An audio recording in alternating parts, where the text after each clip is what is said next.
Just like to welcome everyone to the fourth session of the Scottish Laity Network's Journey of Discernment. My name is Rob Burnett. I'm a member of the core group of the SLN. So we welcome back everyone who's attended previous sessions, and a special welcome for those who are with us for the first time tonight. Again, we have people from all over the UK, from Ireland, from Canada, Spain, and Australia. So it's a great joy to have everyone with us tonight. And I'll now hand over to Monica Thompson, who's also a member of the core group and is our host for this evening. Thank you, Rab. So at this time of great global awakening, can I please invite everyone now to join in a minute's silence for the end to racism and injustice in the USA and across the world. It is also a time to pause and reflect on our own history here in Scotland in relation to racism and slavery.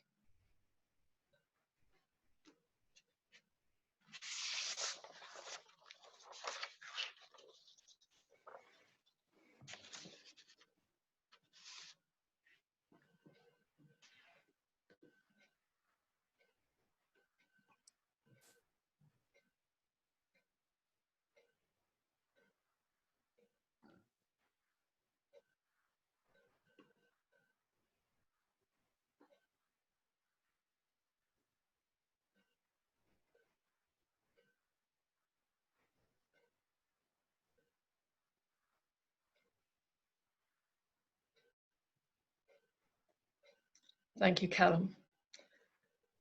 And now we'll move to our opening prayer. This is a prayer to the Holy Spirit by Diarmuid O'Murchu. Let us abandon any preconceived ideas or thoughts that we may have and pray for the grace that individually and collectively we will be filled with the utter fullness of the Holy Spirit. Now, each verse of our prayer will be read by members of the core group, and the words will be up on the screen, as you can see. So please feel comfortable about joining in. Come, Holy Spirit, breathe down upon our troubled world. Shake the tired foundations of our crumbling institutions. Break the rules that keep you out of all our sacred spaces. And from the dust and rubble, gather up the seedlings of a new creation.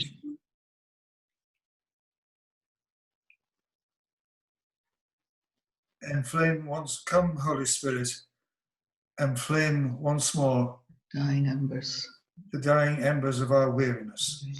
Shake us out of our complacency, whisper our names once more, and scatter your gifts of grace with wild abandon. Break open the prisons of our inner being, and let your raging justice be our sign of liberty. Come, Holy Spirit, and lead us to places we would rather not go. Expand the horizons of our limited imaginations. Awaken in our souls dangerous dreams for a new tomorrow, and rekindle in our hearts the fire of prophetic enthusiasm.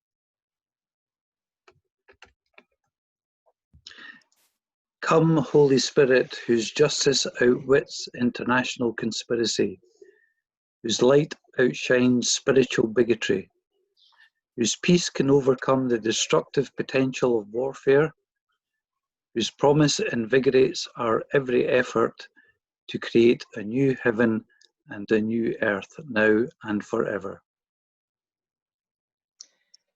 Empowered by the Spirit, we continue the mission entrusted to us. Come, Holy Spirit. Come.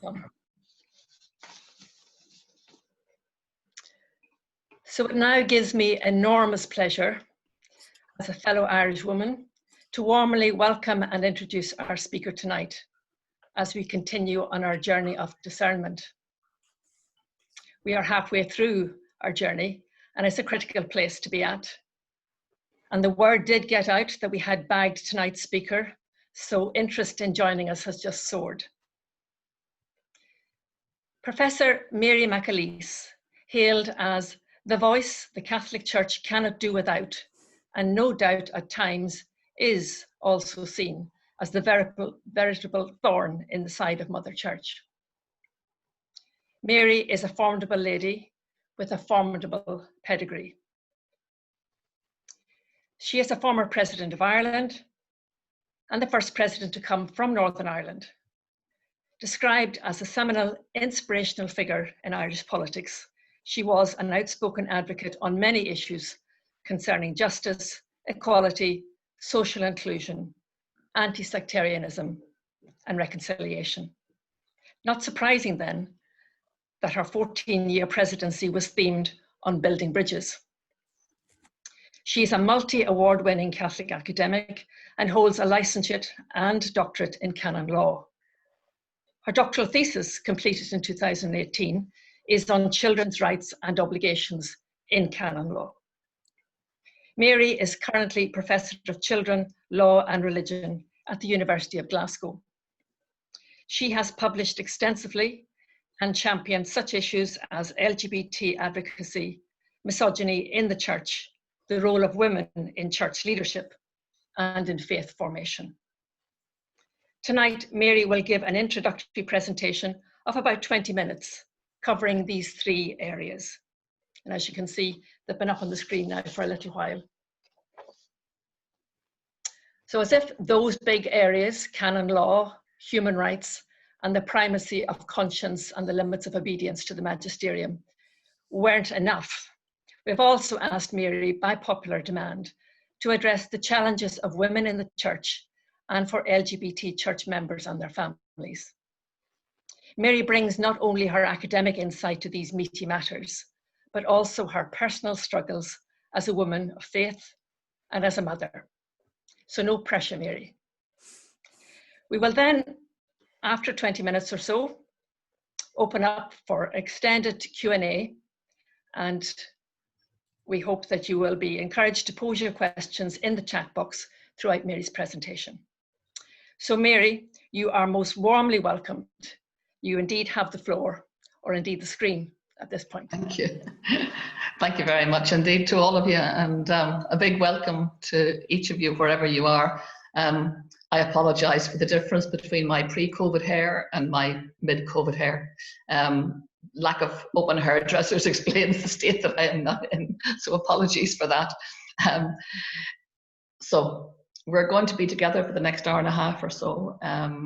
We all have a common, I think, love of the church, desire to see it function better than it functions, worry about its functioning and its future.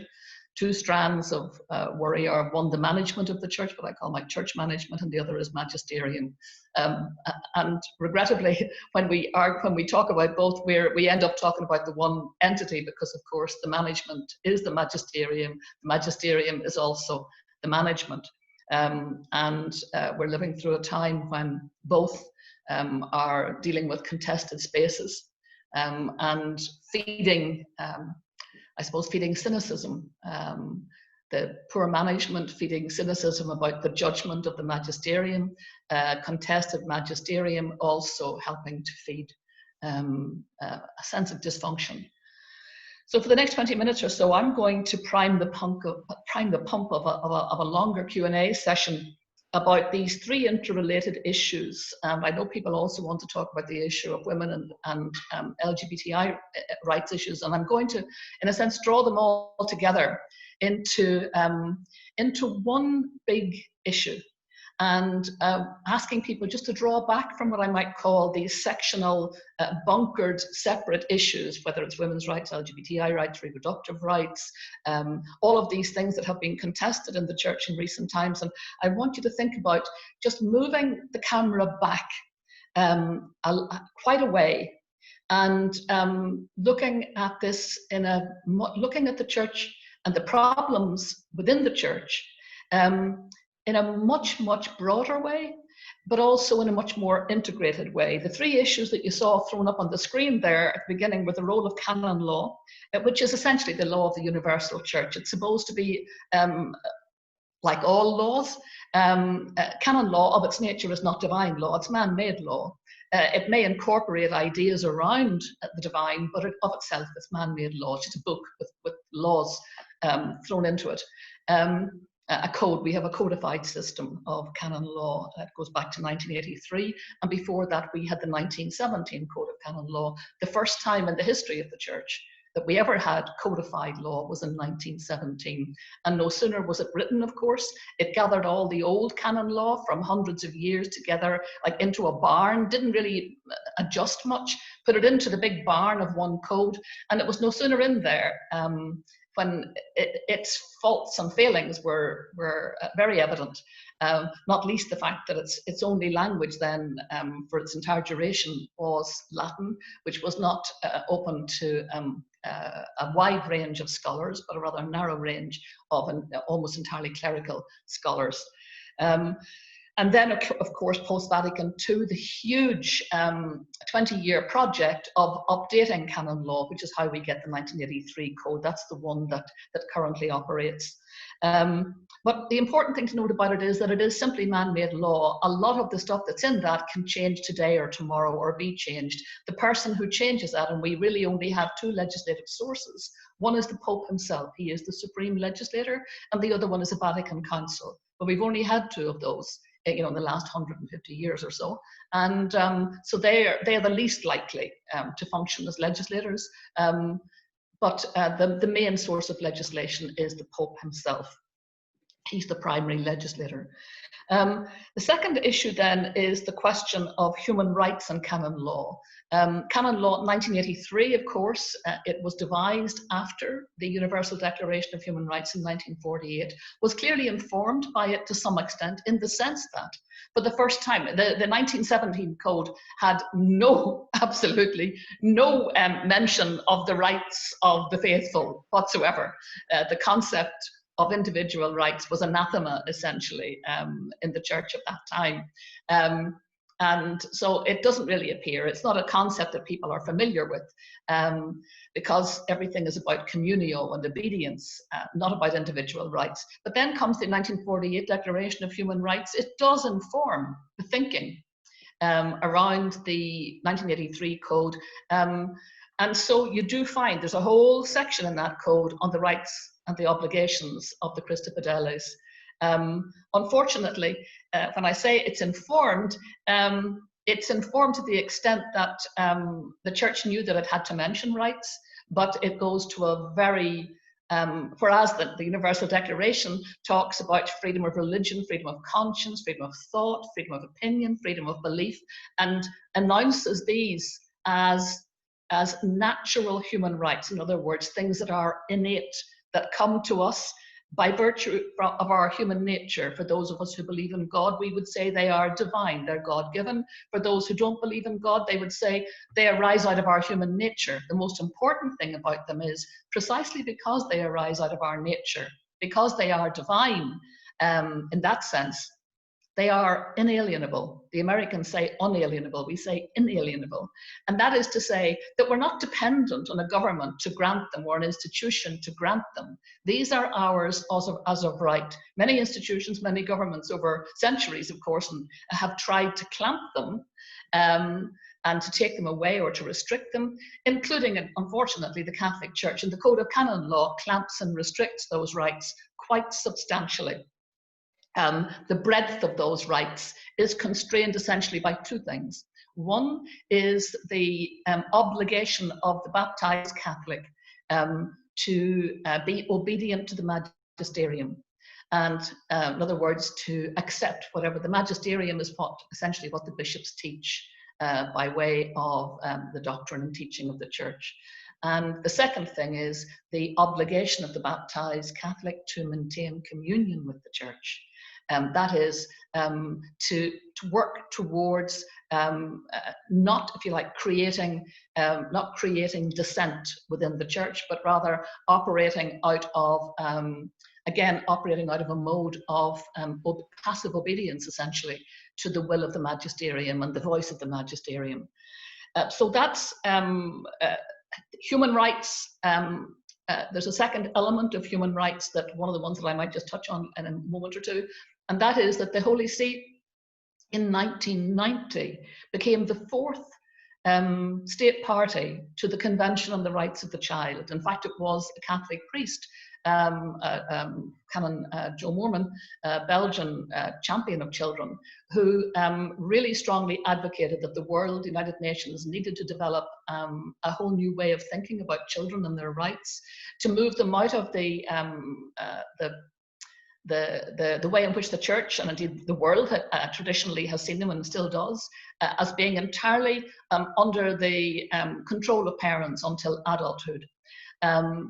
Joe Moorman argued that children, particularly as they grew into adolescence, that there needed to be a shift of agency from parent to child to allow the child space to develop their own thinking, their own opinions, inform their own conscience, including freedom of religion and freedom to change religion. And this appears, of course, these appear in the Convention on the Rights of the Child.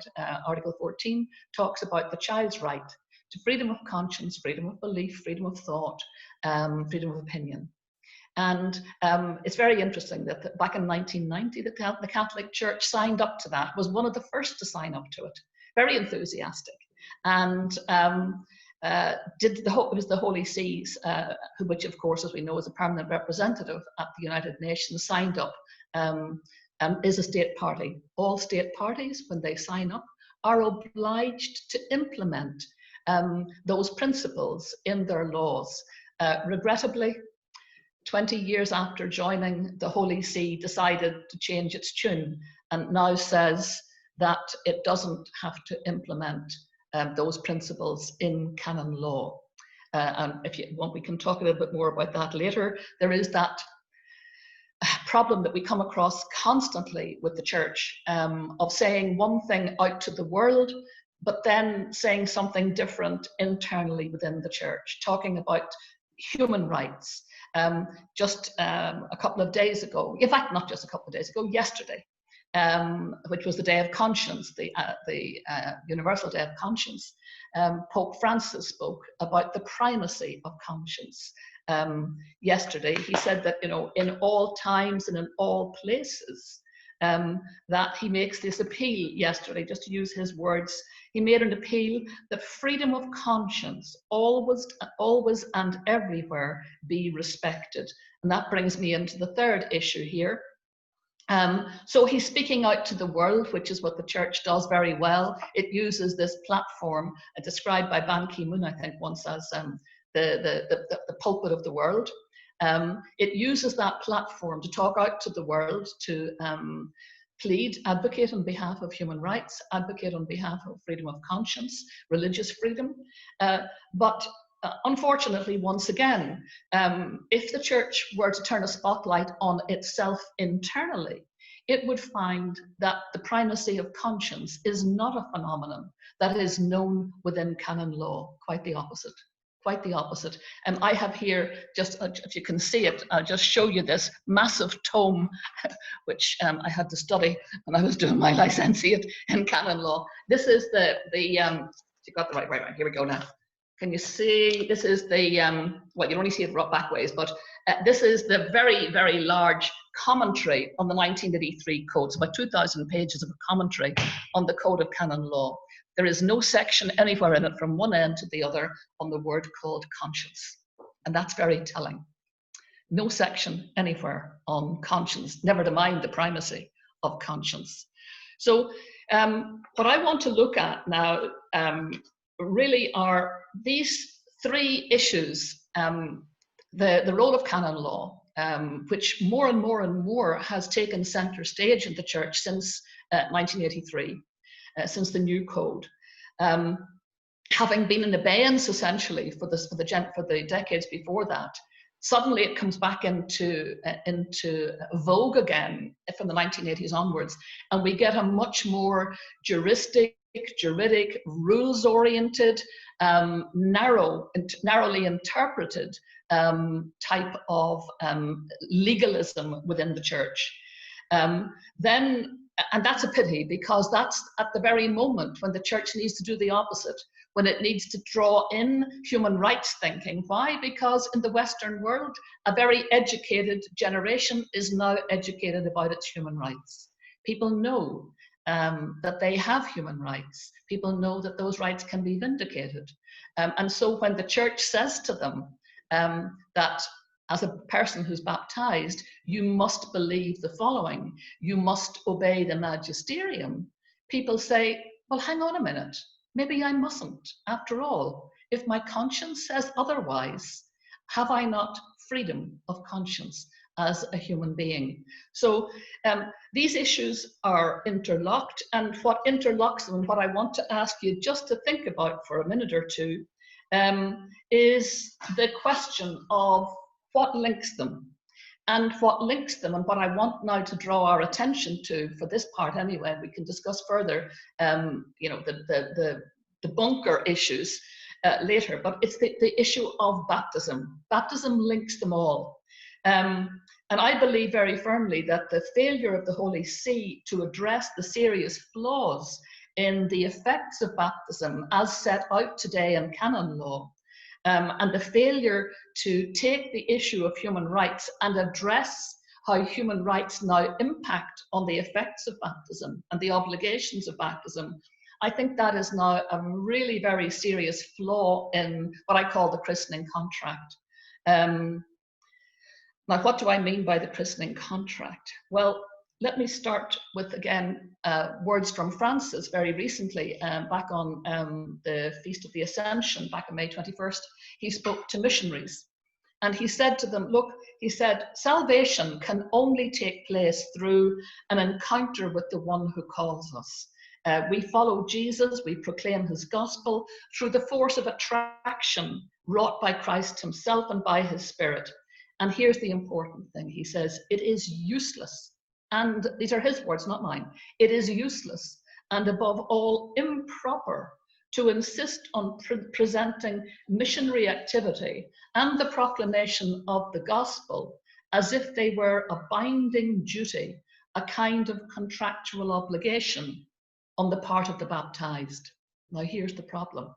Pope Francis's words, with their emphasis on faith as a personal encounter and answering a personal invitation, taken to their logical conclusion, they radically contradict current teaching as you find in canon law. The canon law of the Latin Catholic Church, that's the part that we belong to, does precisely what Francis says it should not do. It insists that those of us who are baptized in the Catholic Church are, as a consequence, a direct consequence of baptism, we are automatically enrolled in the Latin Catholic Church. And once we are enrolled as members, because we are now members, we have a list of rights and a list of obligations that are part and parcel of membership. Now, that enrollment on baptism is for life. There's no way out of it. You know, semel Catholicus, semper Catholicus. Infant baptism is the problem here. It's a major problem here. Now, it probably could equally be argued that even adult baptism would be problematic if you insist that once a person is baptized, they are, and even an adult who decides to get baptized, and if you say in the Catholic Church, and if you argue, as the Church does, well, once you've made that commitment, you're committed for life, you cannot walk away. If you do, you are excommunicant, but that does not mean you have left. It means you are also potentially subject to penalties for leaving. But let me just deal with infant baptism, because this is where it's very, very clear that there is a problem. And let me say at the outset that I am not opposed to infant baptism. I'm perfectly happy and content with infant baptism, provided we remember it has two very distinct sets of consequences. One of those sets of consequences is gift, the gift of the grace of joining the Christi Fideles, entering into the body of Christ, being incorporated into the body of Christ, the disappearance of original sin, the opening of the door to salvation. These are a very important part of the salvific mission of the church, and very important from our own personal salvation point of view. Most importantly, these are gratuitous gifts. They are given to us. This grace is given to us. We don't have to do anything. This grace is given gratuitously. But there's a second strand of things that are effects of baptism, and these are the juridic consequences, the legal, the canonical consequences. One of which is you are enrolled as a member of the Catholic Church, and as a member, you now have duties and obligations. Now, and never after baptism, will you be given the opportunity ever again to say formally within the church that you accept or reject the obligations of baptism. And this is highly problematic. Why? Because over 84% of those of us who are Catholics worldwide became Catholics by infant baptism. We were baptized, we were brought to the church by parents or by guardians, because the church, of course, the Canon Law of the Catholic Church insists that Catholic parents must baptize their children at the earliest opportunity after birth, which means that for most of us, we were baptized reasonably soon after birth. Nowadays, it's not quite a day or a week or 2 weeks, it might be a year, it could be 2 years, but nonetheless, most baptisms, well over 84%, and in Ireland, I imagine it's probably nearer 90-odd% or more, take place shortly after birth. Now, just think about that for a moment. What we are saying is that on the day the child is baptized, he or she becomes a member for life, without any way out, of the Catholic Church, and now must form part of the Christi Fidelis, yes, gets the grace yet, the gratuitous grace, but now can be held to the obligations of membership. And time again, that language is used, particularly in the Code of Canon Law, where we are reminded of our baptismal duties, our baptismal obligations. And the question I ask is, how legitimate is it to impose, first of all, obligations, legal obligations on a non-sentient child who has no capacity to understand or comprehend what is going on, and is never again given the opportunity to evaluate in the way that a catechumen who is doing the Rite of Christian Initiation program would be given. A non-baptized person would be invited to consider the doctrine and teaching of the church.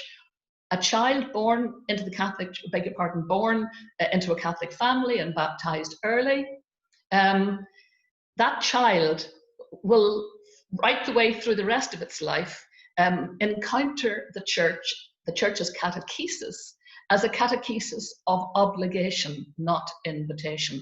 I think that's a fundamental flaw in the Christian contract that is now exposed by the fact that that same child now has the right to freedom of religion, freedom to change religion, freedom of conscience, freedom of thought, freedom of belief. But there is nowhere in canon law that those rights are acknowledged and vindicated and provided for, even though the Holy See has signed up to them as a state party to the Convention, the Rights of the Child. So just think about that. And I think this is one of the reasons why I like to move the camera away from individual issues, because once you get into an individual issue, whether it's women's rights or LGBTI rights, all of which I support strongly, you're into the thick of a very muddy argument. This one pulls, and you're into an argument about, well, the Magisterium says, therefore, we must obey, or, where we take on the mantle of being sort of semi-subversive within the church for daring to challenge. I prefer to move the camera back and say, hang on a minute, how legitimate is the Magisterium's role here? How legitimate is the teaching of a Magisterium that depends for its legitimacy on an understanding of church membership and the obedience and obligations attached to church membership, which imposes those obligations on the non-sentient, on a child? Take civil law, for example, and in particular civil law, for example, in the United Kingdom or in Ireland, which were heavily influenced by canon law. Canon law was part of their history. And today, our courts take a very, very dim view of parents, for example, who enter into contracts which bind, onerous contracts, which impose obligations on their children. And there would be very often, the more onerous they are, the more likely it is that a court will say, look, either it was invalid from the beginning, or the child, when it becomes sentient and mature enough to choose, should be able to reject or accept the contract which was made on their behalf. So these are questions that we now need to ask, and I think we need to separate out the beautiful, gratuitous gifts of grace, the grace of baptism, from the not so beautiful, man-made, controlling laws, which purport to hold you and me, those of us who were baptized as infants, in perpetuity, but are having great difficulty now in the Western world in persuading an educated laity of the validity of that line of control. Because increasingly, when people walk away from the church, as more and more do in the Western world, they walk away because they can, because they're free to, because they don't believe that they have to obey. They don't believe they are semel-Catholicus, semper Catholicus. And when I look at how the church analyzes their leaving, very often the analysis is so flawed and itself so mistaken. For example, we hear the church, when I'm talking here about the Holy See now, and the Magisterium, when it's analysing why they walk away, it's relativism, it's individualism, it's secularism, it's poor catechesis, so we've had the whole new evangelism. But actually, there may be elements of all of those, but much more fundamentally, these are people who are educated about their human rights. And in walking away, they are saying to the Magisterium, your understanding of the christening contract and our baptismal obligations is flawed, utterly flawed. You need to rethink that relationship. So that's where I'm coming from, arguing very strongly that we need to shift from a catechesis of obligation to a catechesis of invitation that might work better than the one that we currently have. And I'm also thinking too that there has to be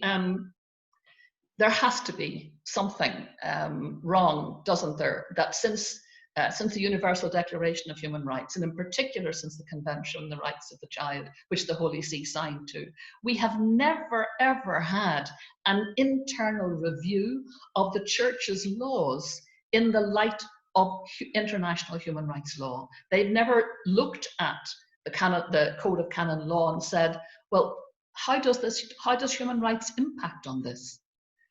Should we be reviewing, updating, reforming, adapting canon law to ensure that it conforms to best practice?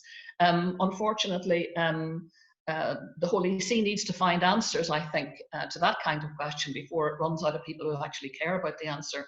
So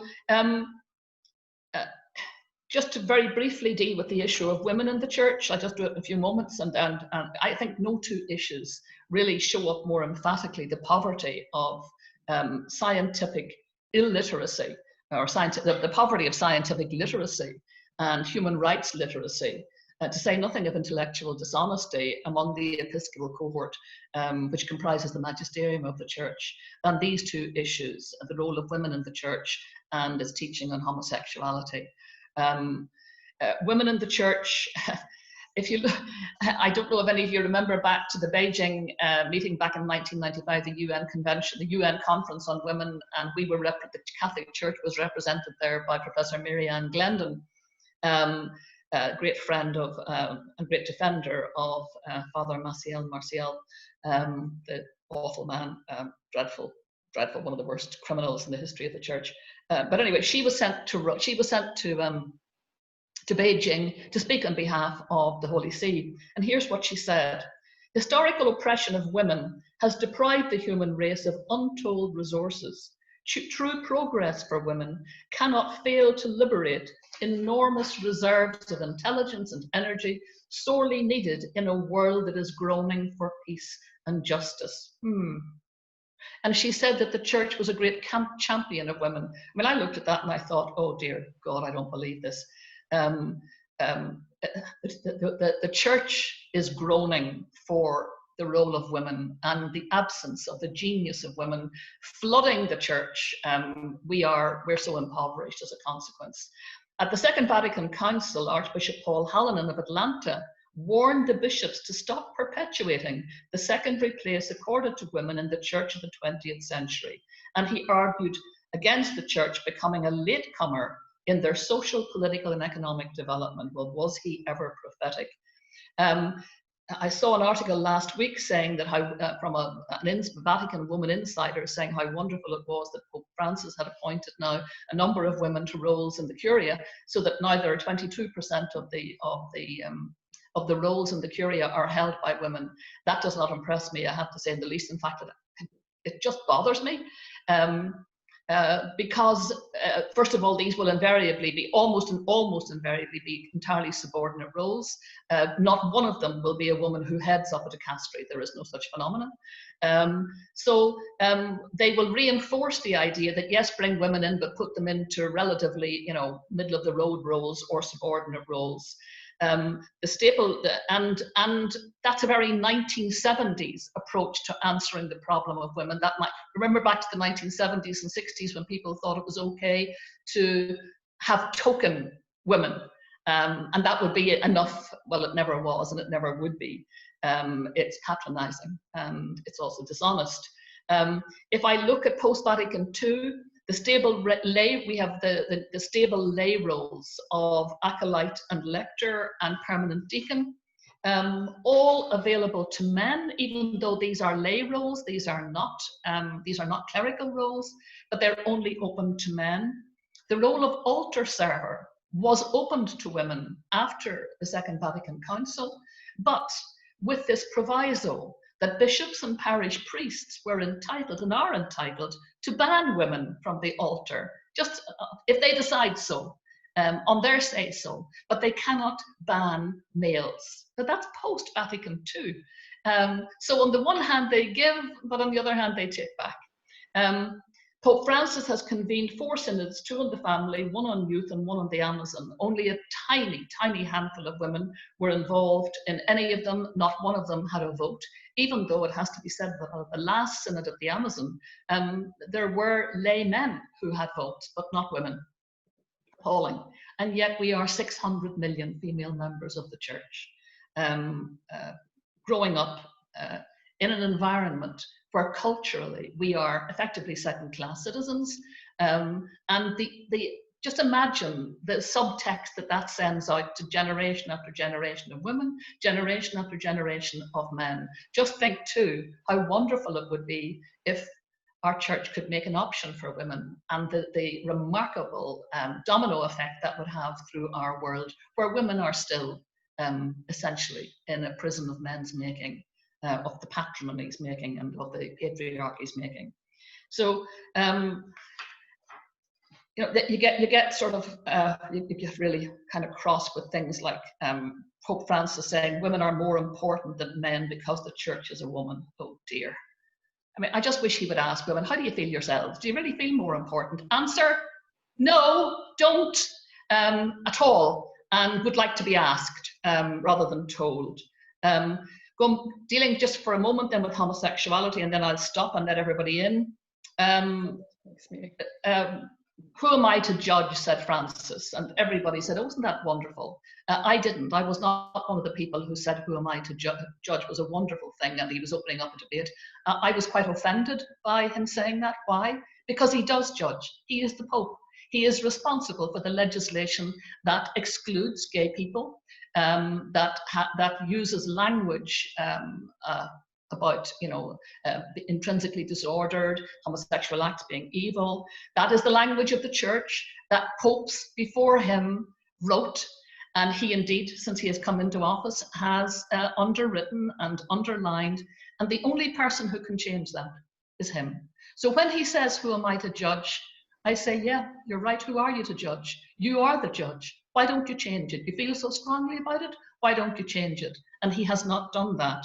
And again, I say a very simple thing. When I hear the words, love the sinner, you know, but hate the sin, that's, again, that is it's the kind of answer you get, you know, in relation to racism, in relation to sexism and misogyny. Not me, Lord, it wasn't me. Just think for a moment what those words like intrinsically disordered and evil, what are the messages that radiate out from that? And those messages further down the line translate into homophobia. Homophobia translates into oppression, name calling. It translates into dreadful, dreadful loneliness and doubt and mental difficulties for many young, middle-aged and older gay people, particularly those who have a religious and spiritual side and who want to be in communion with their church. So I leave it there, and we can get to debate. Thank you very much indeed, Mary. That was a very broad brush in terms of these broad topics, but you certainly drilled down somewhat in terms of the detail behind them. We have really a very rich range of questions being posed here, and Callum is going to pose those to us. I would suggest perhaps there are one or two. We're not going to take them in order as they've come in, because there are some quite meaty questions towards the bottom. And perhaps if we could maybe just start off with that one around invitation, not obligation, because that was really quite central to one of your arguments. Yes. Posed by Mary and Andy. So if Callum, if you could put that first one, please, that would be good. Yes, so the first question, Mary, comes from Mary and Andy, and it says, invitation, not obligation. Teaching young people is still about this is what the church says and believes, and you are to believe it. Debate, questioning without change. Would you like to see change in teaching in Catholic schools? Oh, I think what I'm saying and what I'm arguing for is a complete radical restructuring of Catholic catechesis. That means Catholic, how parents approach parenting as Catholic parents. Because in the past, you know, I grew up in a home, I'm the oldest of 9, and my mum was one of 11, you know, all mass going, rosary saying, novena going, lives, very traditional Catholic lives, where the attitude was very much, for as long as you're under this roof, you will act like you believe. I don't think nowadays parents would do that. I think more and more parents feel that there are real difficulties about doing that. And our understanding of human rights is that now parents absolutely have the right to baptize their child, absolutely have the right to raise the child in their faith, to send them to the Catholic school, but those rights have to be seen as instrumental, designed to help the growing child, the maturing child, eventually exercise his or her right to freedom of conscience, freedom of belief, freedom of thought, freedom of religion. That's a very, very different proposition from the old way of looking at it, which was parents decide your faith for life, end of, and you just do what you're told for the rest of your life, which is one model, but it's a disappearing model. It's a model that now is challenged by international human rights law, and in particular, the rights of children under the Convention. So, and also it's not working. The whole language around obligation nowadays is fraught with real credibility problems, because Catholic schools are experiencing the child who say, I know my mum sent me here, because my parents are Catholic, but I don't want to get ashes and East on Ash Wednesday. And it's not enough just to say you're in a Catholic school, tough, take the ashes. Or the kid who says, I don't really want to go to school assembly. I don't want to sing holy songs. I don't want to go to mass. If you're dealing with a 14, 15 and 16-year-old, you now are dealing with essentially a child cruising towards adulthood, whose evolving capabilities are allowing them to make their own judgments. And what parents need to be doing and schools need to be doing, instead of saying, how foolish is it to say, you're obliged, you must. You were baptized, therefore you are obliged to believe this, and you are obliged to behave in the following way. All of us know we back away from that. Something inside us tells us that can't be right. Like, it's a different thing saying to a 5-year-old, you know, you'll do what you're told right now because I'm your mummy. That's a different ball game with a 15-year-old and a 16 and a 17-year-old. And we have to understand that there's the evolving capability, the evolving capacity, and particularly as we deal with that, and we deal with the reality, which is that this child has rights that have not yet been inserted into our Catholic catechesis, our Catholic education, or even, you know, into our Catholic canon law. That's coming down the line. And when it comes down the line, first of all, I think it'll be a much happier experience for people in the church. That idea of, you know, letting go of hauling people in by this rope of obligation, but knowing that the invitation is there, and if they take it, it's a glorious thing, it's a wonderful thing. If they don't, that's their choice. Thank you, Mary. Could we maybe just start at the top, Callum, please? There's one of our opening questions was about canon law. I have a question from Frank, who refers specifically to Canon 212, and he says, you know, this canon places a responsibility on the baptized laity to speak truth to power. How much do we accept our responsibility to speak out? Yeah, well, Canon 212 is an interesting one because it was the attempt by the church to nod in the direction of the right to freedom of opinion.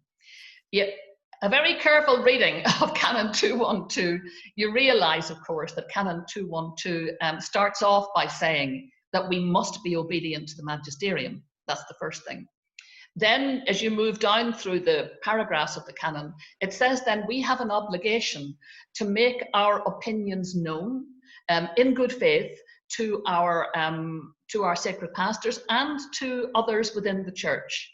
Now, it hedges that by saying that people who have, you know, the experience, the knowledge, the intellectual acuity to form good opinions are obliged to make those opinions known. Most people never heard of Canon 212. They don't know that they have that right and indeed that obligation. But it's also a hedged obligation because you're obliged to do it in a way that offers deference to your sacred pastors and to the church's magisterium, and in a way that maintains communion within the church. So it's not exactly an invitation to dissent. It's not an invitation to open opinionizing within the church, regrettably. It's very constrained. It's very typical of the church. It gives on the one hand, but it makes sure it claws back with the other. But on the other hand, I take the point, and I think it's a point well made, that as a general rule, the laity are clueless. First of all, they're clueless about canon law and its implications. And second of all, they are completely clueless about Canon 212. I've been on a Canon 212 crusade for years now, since I first got involved in canon law way back in the early noughties. And when I discovered Canon 212 from a most magnificent canon lawyer, Father Frank Morrissey, who just died 2 weeks ago, wonderful, wonderful man. He said the Canon 212, properly used, could be the saving of the church. And you're right, we need to stand up and be counted and make our opinions known and insist on them being heard. However we do that. There aren't too many forums for doing it, mind you, but this is a good one. Okay, thank you, Mary. If I can take Mary's question next, just on that theme of kind of deference and responsibility. She says, much of the laity and clergy acceptance of the teaching of magisterium comes from a scriptural emphasis on he who listens to you listens to me. And perhaps you could comment on that. Yes, I think I don't argue that you know, the Pope and the bishops clearly there is the strong argument with the strong faith and doctrine of their apostolic, the link to the apostles, the link to Peter. Not arguing that at all, but what I have a problem with is then the insistence that everything then they say and every doctrine they formulate has that same, if you like, link straight back to Christ, to the gospel, because that's not always true. That's not always true. And the history of the church shows that it's not true. And the number of times that the church has walked itself into doctrinal cul-de-sacs and then quietly crept back out of them, you know, really reversed out of them, it's legion. There are, I don't know, n number of times when they have made a complete and utter mess of the magisterium. And one only has to, it would happen to go back too far actually, but I mean, let's leave the 20th century to one side and just think of Pius IX, you know, he started out well, but one of the worst popes in history in terms, I mean, he's the man who lost the papal states. He's the man who gave us the doctrine of papal infallibility. You know, he's the man who really, in so many ways, just fun. I don't argue with ending, incidentally, the role of the Pope as an emperor, an emperor of great and mighty lands. But the very idea that when he was opposed to individual human rights, he believed firmly that God wanted the Pope to be the temporal leader of the entire world. I mean, that's bonkers, completely, utterly, it's embarrassingly bonkers.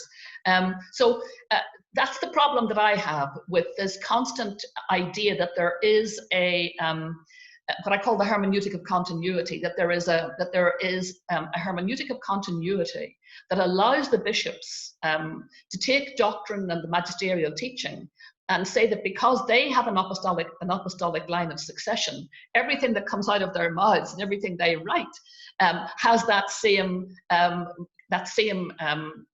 gilded continuity. It most certainly does not, and the evidence is in that they have messed up the magisterium royally over many, many generations, including in this generation. I mean, we only have to look at their teaching on women. I mean, some of these days, I even get bored listening about it. And the reason why is it's so obvious to the rest of the world that it's trite and it's past its sell-by date and it's going to collapse in and itself.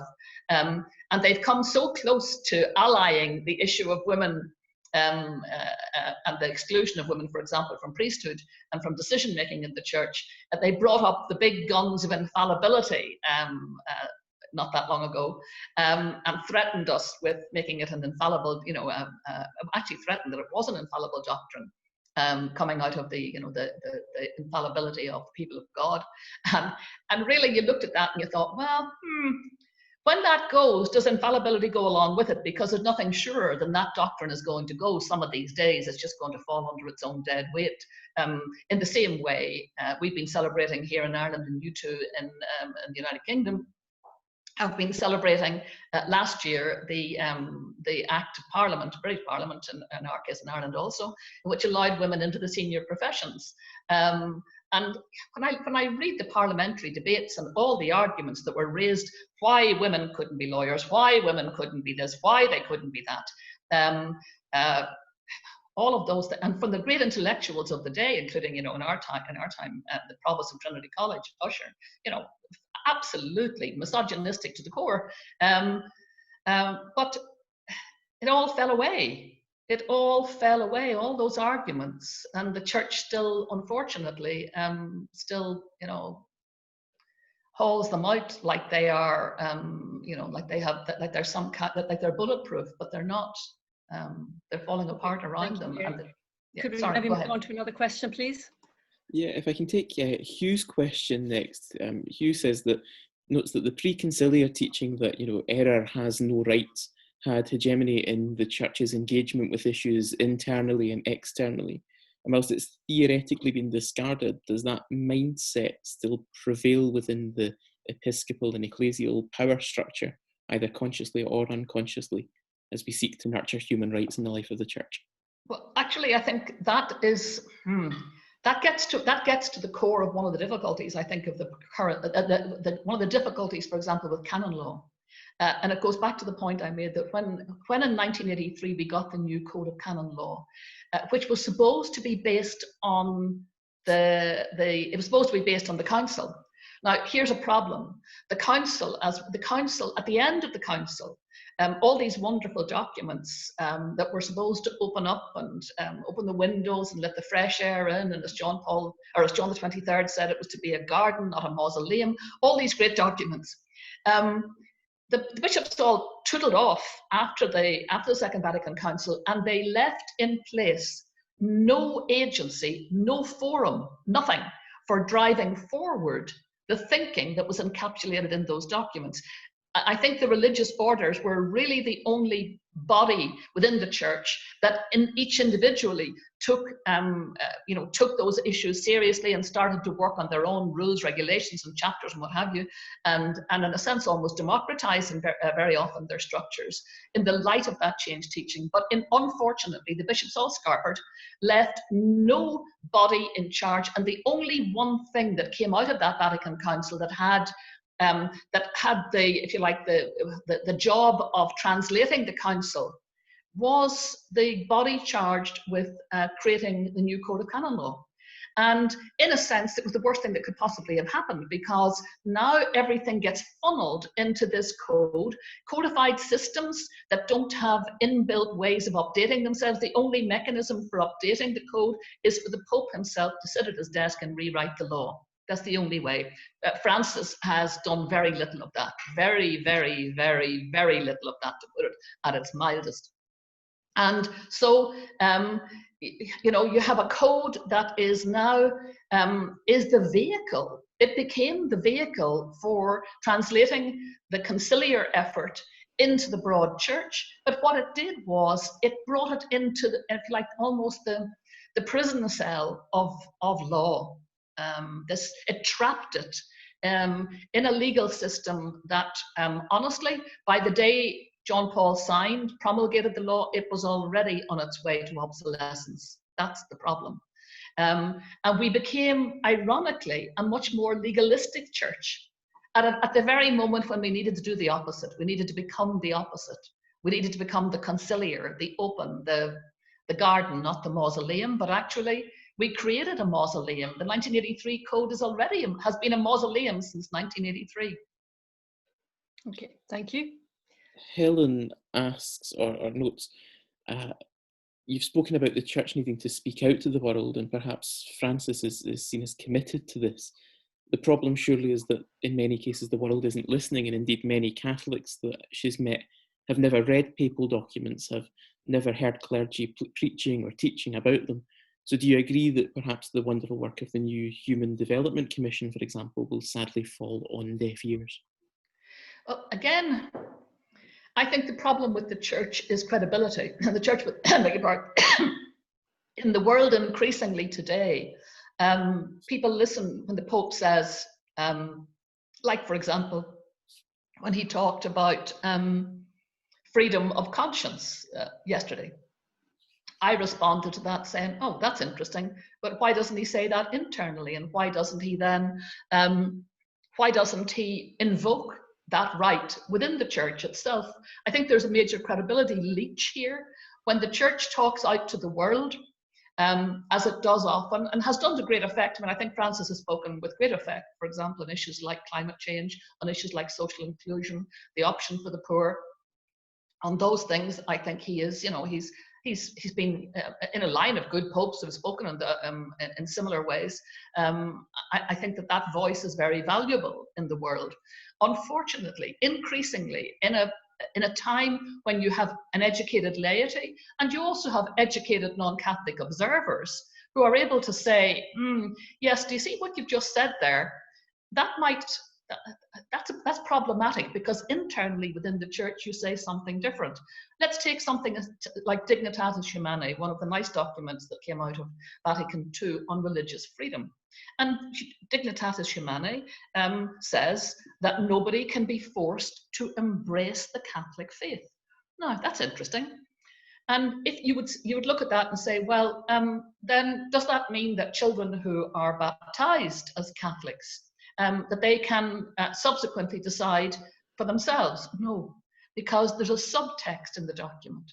And this is what the church does all the time. Talking out to the world, it says to those who are not Catholics, we can't force you to embrace our faith. What it says to children who are baptized in the Catholic faith is, on the day you were baptized, you became a Catholic. Therefore, on that day, You were 2 days old, but you embraced the faith. And those who have already embraced it must profess it. So now you have the dichotomy of a document that says to the world that religious freedom is paramount, says internally that it's not. And I think that's the big difficulty the church faces, that in so many ways, people now, both within the church, much more so than in the past, both within the church, people who are former members of the church and people who are interested in the politics of religion, they are able to analyze and critique the church, and the church is not used to this. The Holy See is not used to being critiqued. You look at the Code of Canon Law, and it says we can't contradict the Pope. There's no mechanism for making him accountable for what he does. Similarly, with the College of Bishops, there is no mechanism for accountability at the level of acting as a college. So the Magisterium has we've no mechanism for challenging it or for having an input into it. And these things, I think, reduce and consistently are reducing the credibility of the voice of the church in the world. When the Pope speaks now, I think people are inclined to say, yeah, interesting, but, and the but has got to do with what goes on inside their own back door. I mean, I'm very conscious, for example, when the Pope came to Ireland, that it was a dismal visit in so many ways. And part of the dismal nature of it was that the Irish people today are so well educated about their own rights and about the failure of the church to examine itself internally. And they keep waiting for the church to examine itself internally and to catch up with the rest of the world. And there's just frustration that it doesn't do that. And I think that erodes the voice when it speaks, the voice of the church as the pulpit of the world. It has lost the moral high ground on many issues. Of course, the whole clerical abuse scandal opened up for us and for the world the failure of the church's management, which regrettably also is its magisterium. Thank you, Mary. There are quite a number of questions around sacraments, baptism, and in terms of perhaps really challenging your stance on that contractual agreement. And I wonder if we perhaps maybe just have a little bit of exploration around that. So that would be Stuart's question. And yeah, so what Stuart, exactly is the question? Just tell me the question again. Stuart has commented, baptism is the beginning of a relationship with God, not a contract with the church. I suggest the christening contract is such a misnomer in terms of the formation of a dynamic and evolving relationship with God. Relationships require counsellors, not lawyers, for guidance. I agree that I've no problem with that at all. I mean, I thought I was making that point, that there are the two elements to baptism, two very powerful elements. By far the most important part of baptism is the theological, spiritual, the gratuitous gift of the grace freely offered by God to the baptized person, child or whoever. And that doesn't require anything on our part. It's an open invitation. Unfortunately, we have, at least the church has, bolted onto that a juridic contract. That contract is essentially legal in nature. It's quasi-contract, it's quasi-legal, but it's a canonical contract. It's canonically, legally, in fact, the church regards it as legally binding. It says you're now a member of the church, the Catholic Church, so your denomination has been chosen for you, and you are now obliged to follow the rules of canon law, for example, in relation to obedience to the magisterium. So you're compromising your right to form your own thoughts, your own views, your own opinions. You must remain a Catholic. You're compromising your freedom of religion, your freedom to change religion. And that's the part that I have difficulty with. I have no difficulty at all with the beautiful gratuitous gift of God. And that's what Francis was talking about back on May 21st.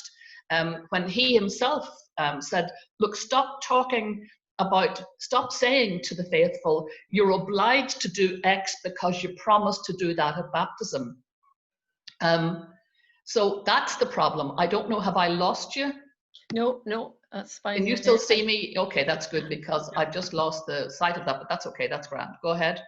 So, well, you have put Francis under the spotlight a little bit, almost charged him with cowardice and a little bit of bashing in terms of inaction.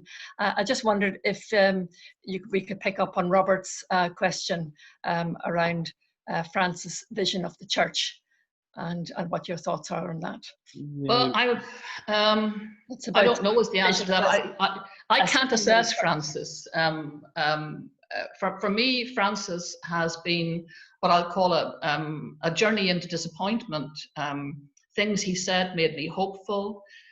Things he did made me disappointed. Other things he said made me very, very angry, like how he treated the victims when he went to Chile.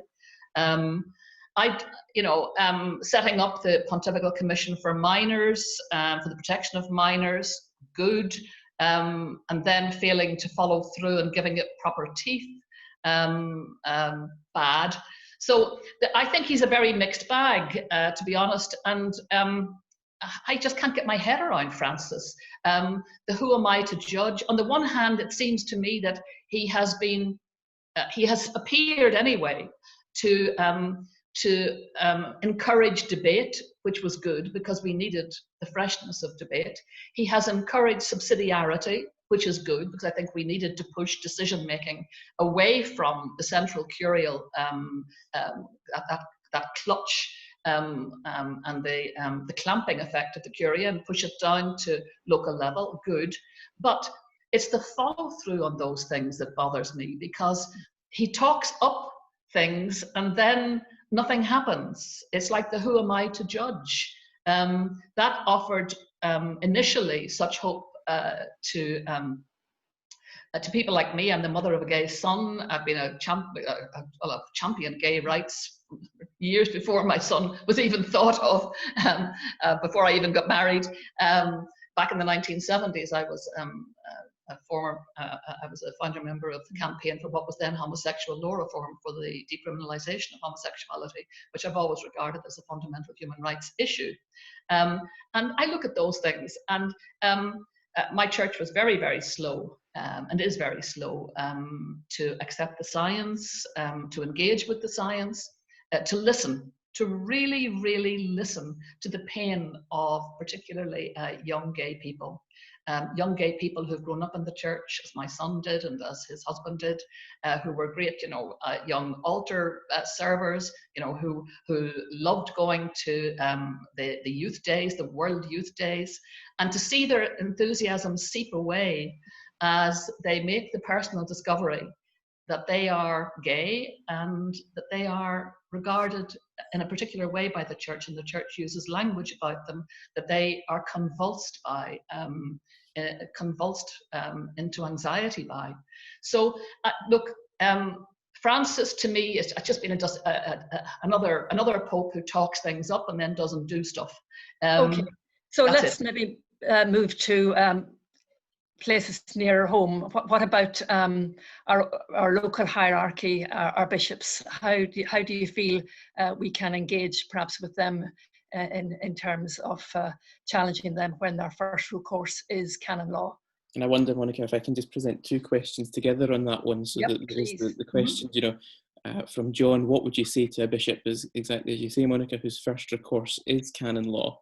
But also your own question, Monica, from earlier, which was, what would you say about, where canon law is weaponized against both laity and members of the clergy?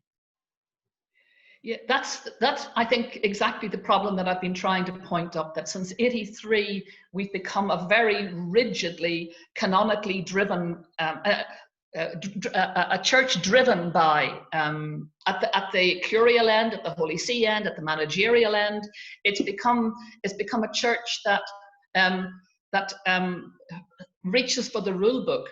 And there's an irony in that, because one of the reasons I got involved in deciding to make my new career in canon law was because we had a report into the Dublin Archdiocese called the Murphy Report. It looked at the Dublin Archdiocese handling of clerical child sex abuse.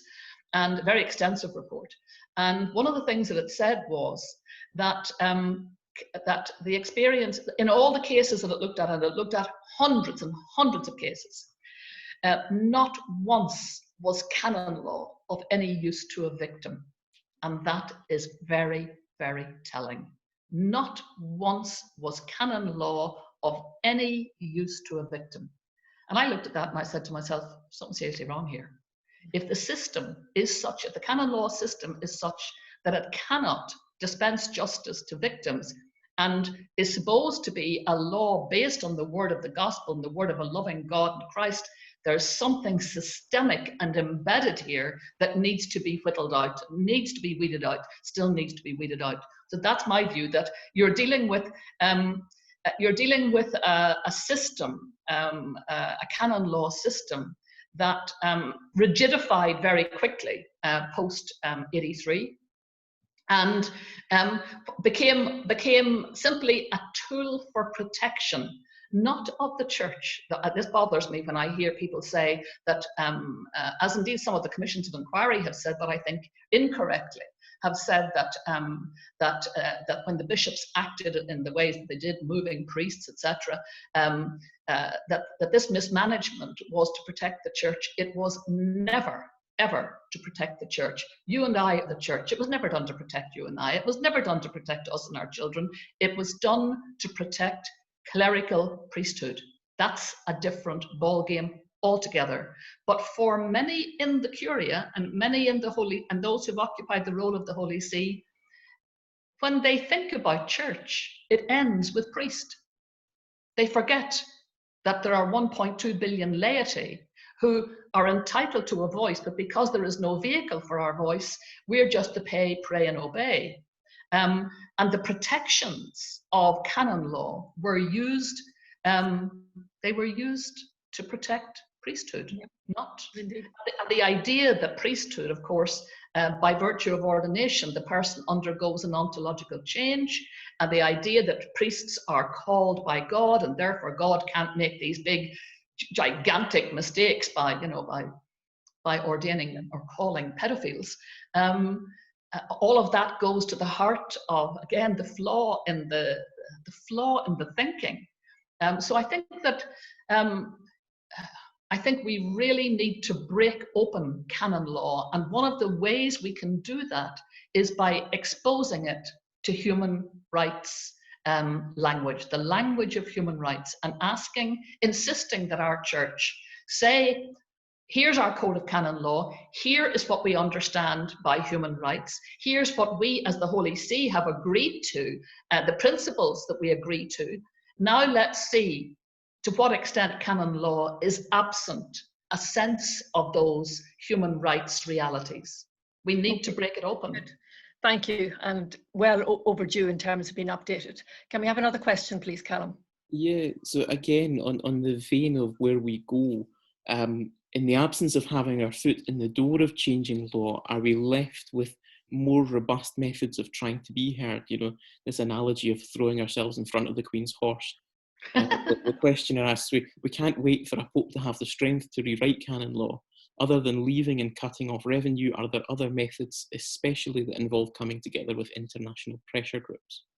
Yes, I think first of all, there is the reality that we are a universal church, and I think that increasingly you find there are organizations like yours which are, have matching partners right around the world, and even just the link to each other creates the sense of power, at least the enthusiasm, and the mutual solidarity and support is helpful. And I think it also exposes to the Holy See, it reveals to the Holy See a power that is beyond its control. I mean, it tries to control us through the code and through obedience and communio. And here are people who are refusing, absolutely refusing, on the one hand, they love the church and they want to be part of the church, but they are refusing to allow the control exercised by the Magisterium and by the commitment to communio to stand in the way of exercising their Canon 212 right to, for the good of the church, to express their opinions on matters that they think the church needs to hear. and to do that courageously. Regrettably, we don't have any forum. As you know, again, the code makes provisions for things like diocesan synods. Well, we've had one of those in Ireland, you know, in the last century. And so I wouldn't get too excited about waiting around for those. And also, if you look at the diocesan synod, though fair dues to the Germans, they are doing a great job on this now, but that is all down to leadership. The synod, the diocesan synod model gives to the bishop huge powers over who will attend, who will have the right to vote, and what's on the agenda. So the leadership going into any diocesan synod is absolutely crucial. So if you're going to get somebody who is hell-bent on withholding a broad agenda and keeping a narrow agenda, then it's a waste of time. I'm looking with great interest at what's happening in Germany. I think they have got a really good model. It's open, it's inquiring, it's probative, and it looks to me as if it's much more inclusive. I couldn't see that happening in Ireland at the moment. But you never know, it might happen in Scotland. It would be great if it did, because I think that there will be, again, there could be a domino effect, but it's down to leadership. You really do need good, committed, courageous leaders, both at the lay level and at the episcopal level, because believe you me, they will find at the episcopal level, they will be cold-shouldered, as the German bishops indeed are. We have another question coming in that asks about the response that you've received personally to raising some of these issues with people of power, be it in the Vatican or closer to home. I wonder if you might talk to the reaction that you've received. Oh, well, that's... I mentioned the word cold-shouldered there. And yes, interestingly, you know, for a person who represented my country and number of visits to popes, you know, and was welcomed to the Vatican back in 2018, I was banned by Cardinal Farrell from taking part in a conference that had been held in the Vatican on the subject of women's issues. A number of years ago, the Vatican agreed to let an organization called Voices of Faith, which is hardly the most women's radical voice in the church. You know, it's a very middle of the road, committed Catholic women raising questions about the role of women in the church. But they were given they were permitted by the Vatican to hold the conference in the Vatican, and they did that for a number of years without any problem. And they routinely had to give the names of the speakers to the head of what is now the Dicastery for Laity, Family and Life. Everything was fine until the new head of the Dicastery, Cardinal Farrell, took over. And they never were queried. They were never told you can't have this person or that person. But then he came along and he censored 3 people. I was one of them. We were never given any reason why, and neither was Voices of Faith. And to be honest, I think that he presumed that once he had spoken, that we would just simply be told go away and we would go away. But in fact, what happened was Voices of Faith were quite angry about it. And they decided they would hold the conference outside the Vatican, so that a conference that was almost inconsequential in terms of the attention that it got suddenly became world renowned and got a lot of attention. And I was actually only supposed to be a panelist, but I became the keynote speaker. And the Jesuits, thank God for the Jesuits, who have their headquarters right next door to the Vatican, in the place where, in fact, I got my supervision for my PhD. They volunteered their premises, and the conference was held there. But the point being, really, that here was a man. Cardinal Farrell did that at a time when, believe it or believe it not, he was also in charge of the Pope's visit to Ireland a few months later. And so the Pope was coming to the country that I'd been the president of for 14 years. And here was he banning me from speaking at a conference. Well, that was never going to go down very well, was it now? That's diplomacy in action, isn't it? And it was heartbreaking, really, because I had hoped that when the Pope came to Ireland, that it would be an opportunity for great healing, because when John Paul II came back in the late 1970s, he couldn't go to Northern Ireland. He couldn't go because we had just had the appalling murder of Lord Mountbatten and 18 British soldiers. They were just had at warring points. It was just not possible. And he spoke very passionately in Drogheda, appealing to the men and women of violence. Well, when Pope Francis came, we had peace, and we had the Good Friday Agreement, and we had had 20 years of the Good Friday Agreement. And more importantly, every Protestant church in Northern Ireland, in Ireland generally, but in Northern Ireland in particular, had invited him to come. When did that last happen? And yet he came, unlike John Paul. John Paul came on what I call an open pastoral visit. Francis chose to come to that ridiculous meeting that takes place every 3 years, the World Meeting of Families, the glorious title, and it's nothing but it's become what his founder intended it to be. Trujillo, that dreadful cardinal, the dreadful man who was just two people. He was the head of he headed up the World Meeting of Families and used it as a vehicle for really ultra orthodox condemnations of particularly of homosexuals, while he himself was a gay sexual predator, and got away with it, as they do, unfortunately. And it comes to Ireland, and I thought, well, when it was coming to Ireland, maybe we could make it something else. Maybe we'd had the referendum on gay marriage, which the church lost resoundingly. And indeed, we had the abortion referendum, which the church lost resoundingly. And I thought it was a great opportunity for an open pastoral visit that would bring us all together, as one great big family. But in fact, not only did he not go to Northern Ireland, which was a major blunder, but he came to this narrowly focused meeting that excluded gay people. I mean, I had hoped that I would be able to go with my family, but when they excluded gay people, there was no way I could go. And how could I do that in conscience? How could I do that in conscience and face my son and his spouse? I just could not do that. Thank you, Mary, for that very personal and expansive response. I really appreciate it. Callum, we have quite a number of questions. Quite a number to try and get through, and we'll see how we can get as many as we can. Kate, speaking about an issue closer to home, talks about a recent safeguarding audit in a Scottish diocese of St Andrews in Edinburgh, where the use of non-disclosure agreements was uncovered. How do we make it clear that we cannot accept the use of non-disclosure agreements to silence people who want to speak the truth to power? I think this has been, this has been one of the areas where, just to go back to the point that I made about when the church speaks out to the world about the need for truth and how it is, it is the cocoon in which the truth of Christ is held from generation to generation, when it talks about that truth. And then we get insights like that show us how they have tried to corrupt the truth, blind us to the truth, keep us from the truth. That just gnaws away at the credibility of the Magisterium. That's what it does.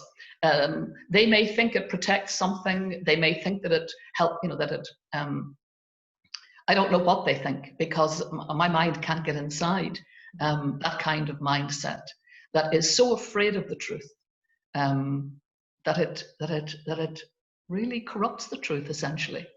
So I get very distressed to think that the church at the managerial level plays those kinds of awful games, because they're playing with fire. When you play with truth will always find a way.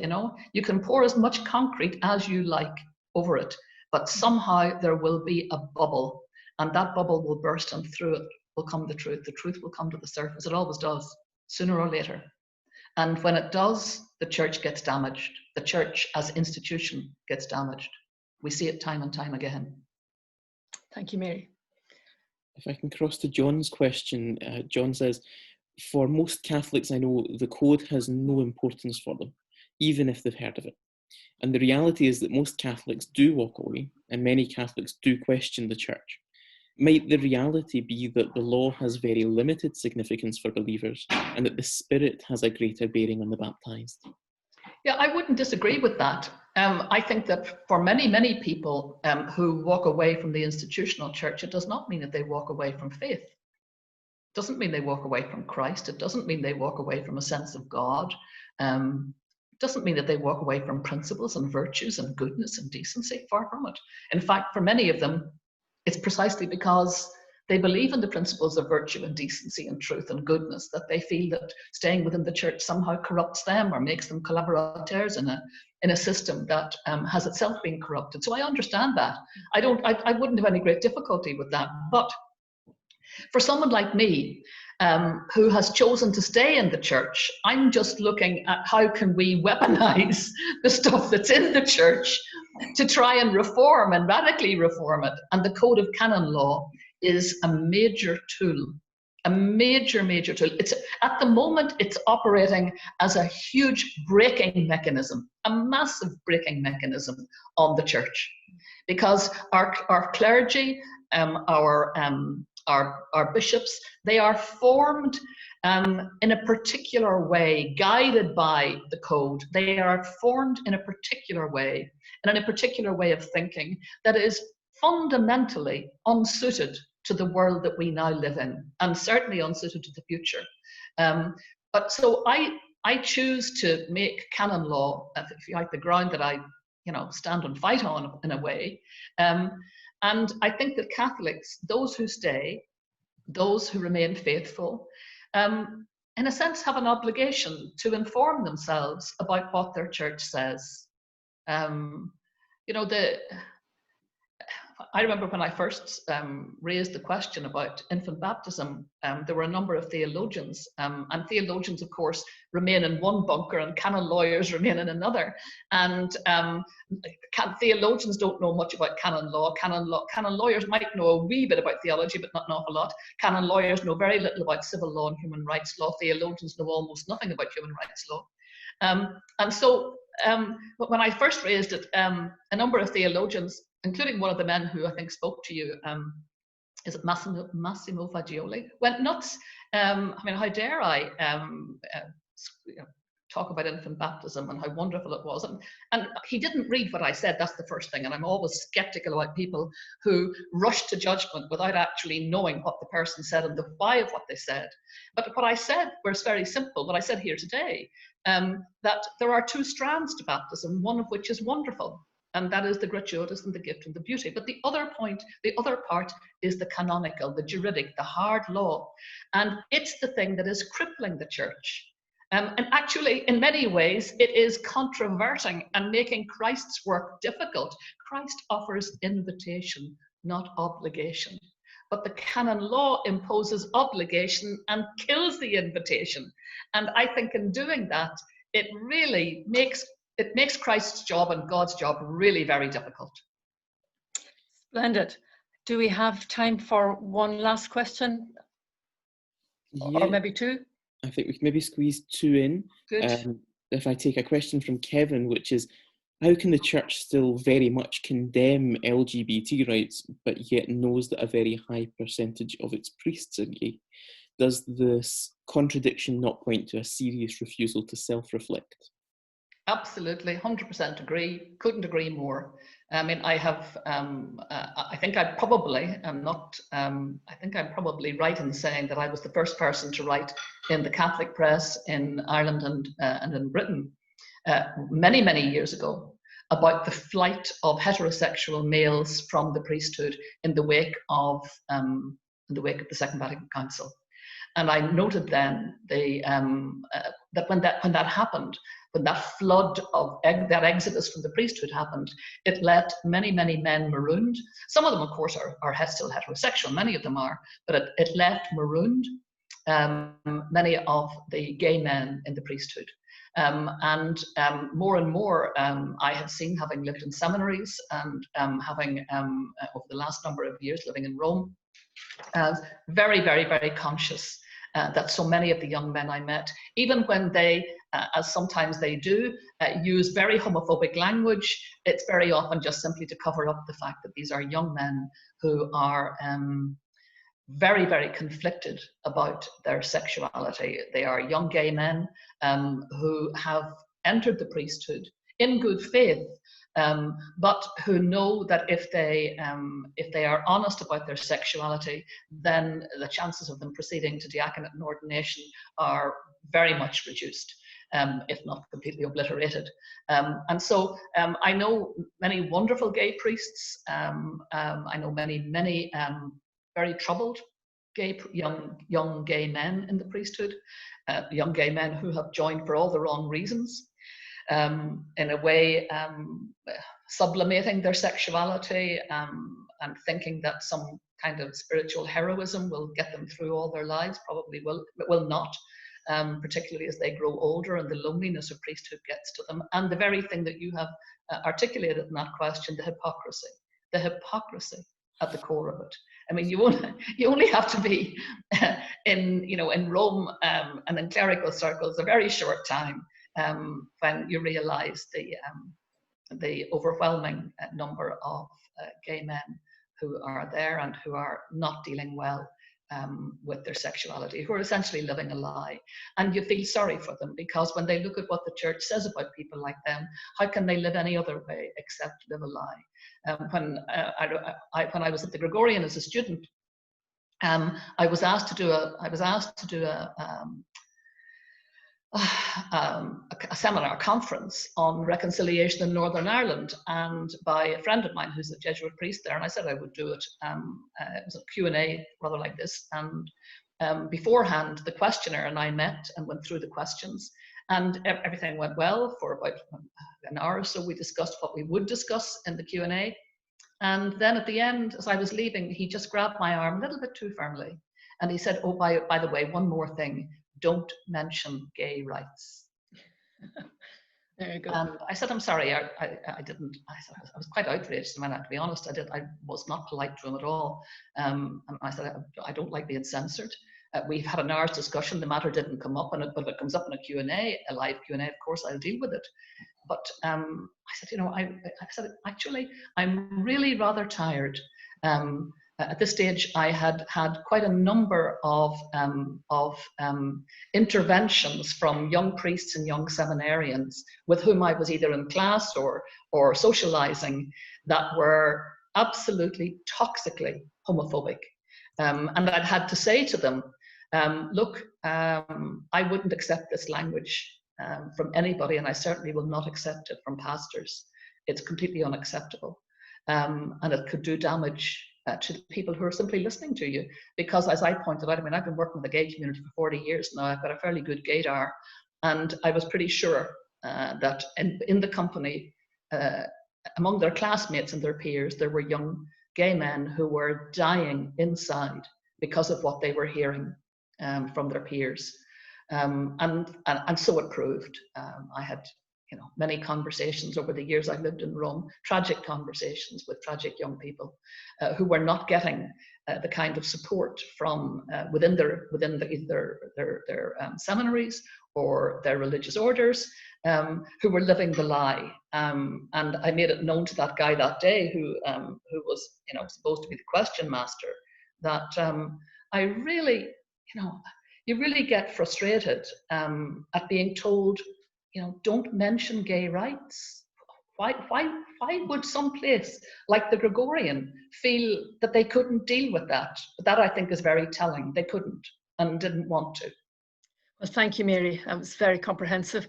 I feel, Callum, we may have had the clock beat us at this point. There are certainly another number of questions that we haven't managed to get to, but I think we need to draw our proceedings to a close.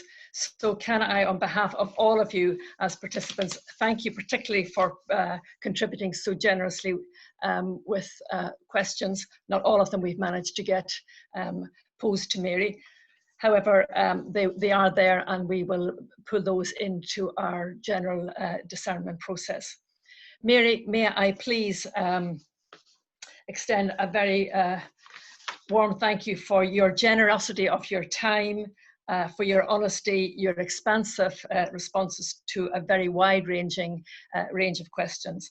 We particularly want to thank you for your scholarship and for your illumination on these very meaty and testing subjects. We recognize throughout your responses you've touched on your own experiences considerably, and you've shared with us your own personal witness and spirituality amongst that. The SLN has a platform for education, dialogue and debate, and certainly you've provided that for us tonight. But equally, we try to hold up a light to reform and challenge within our ecclesiastical institutions and the hierarchy, and you've certainly given us considerable nourishment on that dimension as well.